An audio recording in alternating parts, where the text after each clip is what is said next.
Hai, apa kabar? Kembali bersama saya dalam pelajaran IPA kelas 6, tema 3. Sudah siap untuk belajar? Tetap semangat ya, meskipun belajar dari rumah. Ayo simak video ini dengan baik.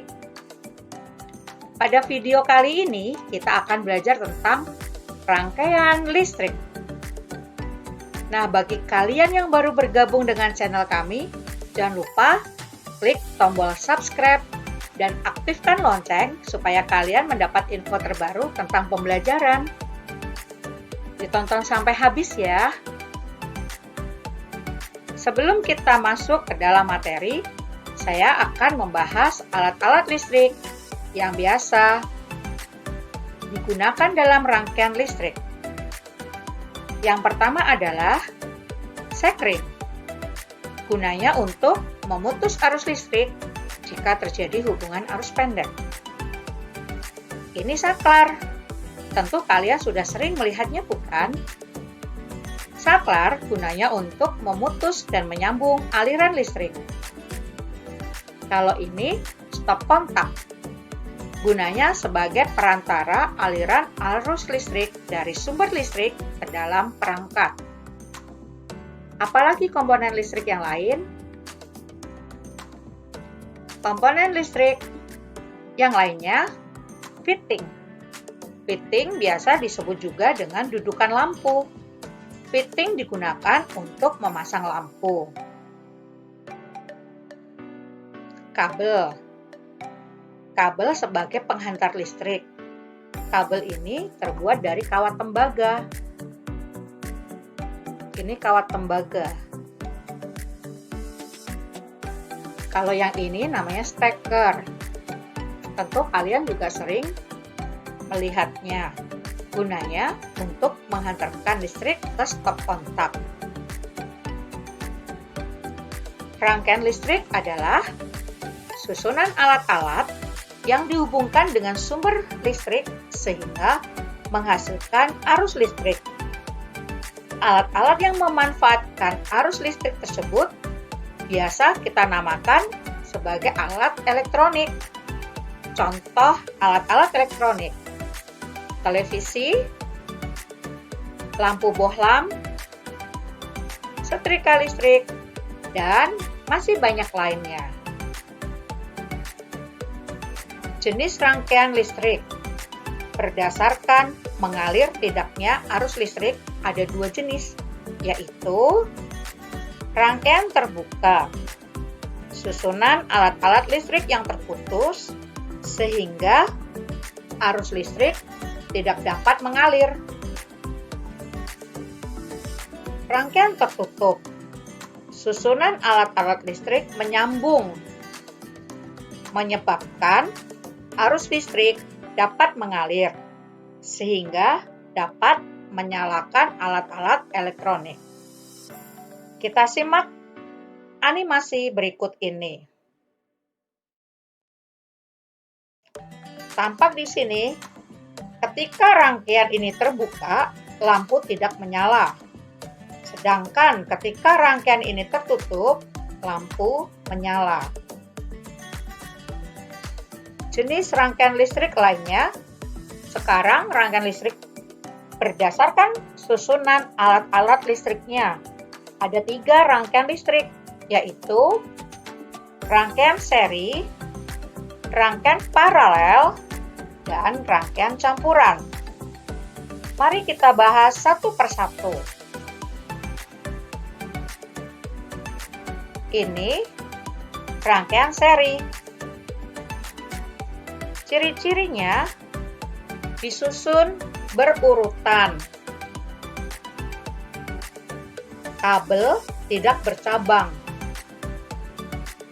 Arus listrik yang mengalir pada tiap komponen sama besarnya. Kelebihan dari rangkaian seri, hemat pemakaian kabel. Kekurangannya, nyala lampu lebih redup atau nyalanya tidak sama terang. Dan jika satu lampu padam, maka lampu yang lainnya ikut padam. Contoh alat yang pemakaiannya menggunakan rangkaian seri. Senter. Baterainya disusun berdasarkan rangkaian seri. Lampu hias. Ini terlihat lampunya disusun berdasarkan rangkaian seri karena berurutan. Sekarang rangkaian paralel. Ini gambar rangkaian paralel. Ciri-cirinya disusun sejajar atau bersusun sehingga terbentuk cabang-cabang. Arus listrik yang mengalir pada tiap komponen berbeda besarnya. Kelebihannya, nyala lampu lebih terang. Jika satu lampu padam, yang lain tetap menyala. Kekurangan dari rangkaian paralel membutuhkan banyak kabel, sehingga lebih boros. Contoh alat yang pemakaiannya menggunakan rangkaian paralel. Lampu ruangan, biasa di dalam rumah. Lampu lalu lintas. Nah, sekarang rangkaian campuran. Rangkaian campuran itu adalah rangkaian perpaduan antara rangkaian seri dan rangkaian paralel. Kita lihat gambar berikut ini. Di sini tampak rangkaian yang tersusun secara paralel yang ditunjukkan dengan gambar garis berwarna merah.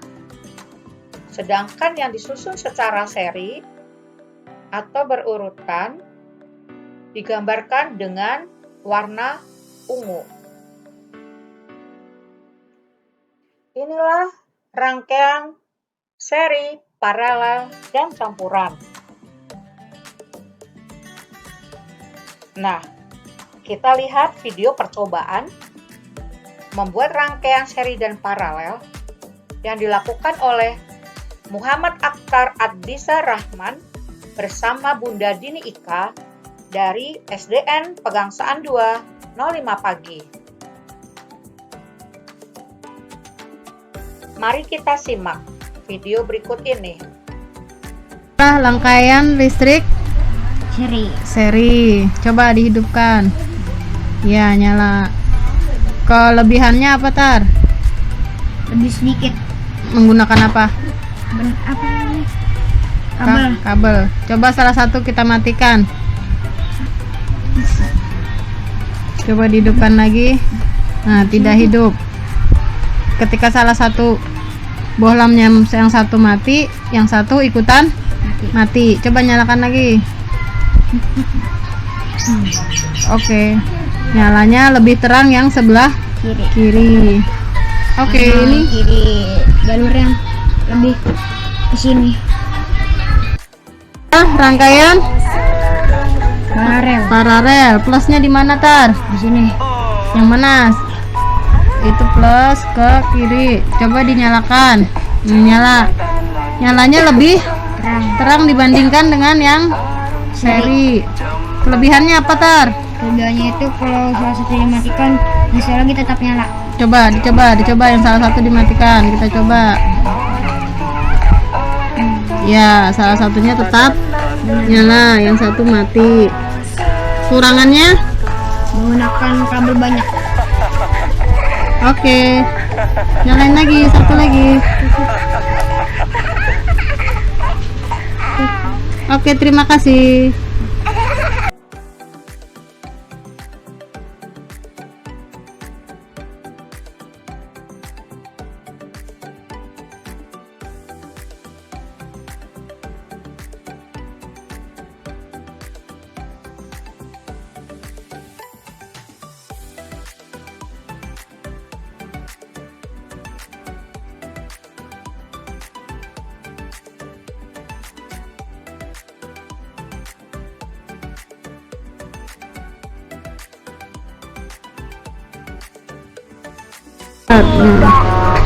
Oke, ini adalah rangkaian listrik paralel. Nah, meskipun kalian tetap di rumah, tetap semangat.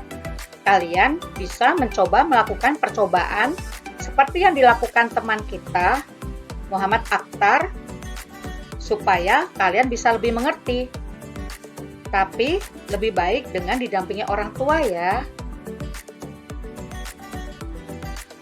Selanjutnya, kita akan mengenal konduktor dan isolator. Mari kita bahas satu persatu. Konduktor, benda yang dapat menghantarkan arus listrik dengan baik disebut konduktor. Konduktor umumnya terbuat dari logam, seperti tembaga, timah, besi, baja, dan sebagainya. Sekarang isolator.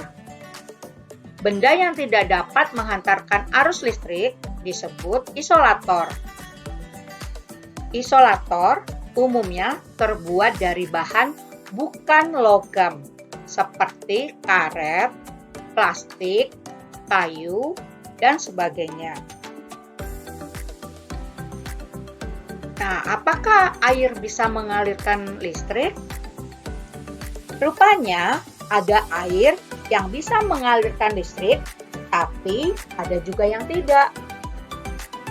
Tapi sebenarnya bukan air yang mengalirkan listrik, melainkan kandungan airlah yang menentukan air bisa menjadi isolator atau menjadi konduktor.